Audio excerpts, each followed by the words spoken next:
আসসালামু আলাইকুম ছোট বড় বন্ধুরা, সবাই কেমন আছেন? আবার আমি চলে এসেছি একটা ব্লগ ভিডিও নিয়ে।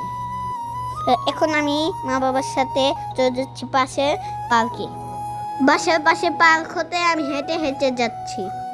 এই যে আমি পার্কে চলে এসেছি।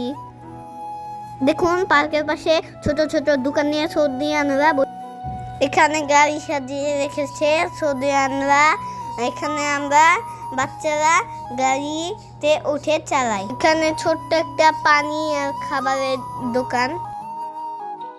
পার্কের এক পাশে এটা দেখে আমি খুশি হয়ে গেলাম। তারপর আমি এটা খেলা শুরু করে দিলাম। এটাই খেলে আমি অনেক মজা পেয়েছি। ওই বাতিগুলো পার্কে অনেক সুন্দর করে তুলেছে। ওই বাতিগুলোর জন্য পার্ক অনেক সুন্দর। এই পার্কটা অনেক বড় পার্ক। এই দেখুন, এটা অনেক বড় পার্ক। পার্ক থেকে খেলাধুলা শেষ করে বের হয়ে গেলাম। তারপর সুপার শপে কিছু কেনাকাটি করার জন্য গেলাম। এখন আমি সুপার শপে ওখানে চলে যাচ্ছি। এখানে ছোট একটা মসজিদ, এই যে পার্কের পাশ দিয়ে। আর বাবাকে বলছিলাম গতবার আমরা এসে ওই বিল্ডিং এ ছিলাম। আজকের মতন ভিডিও এখানেই শেষ। Tata, bye bye.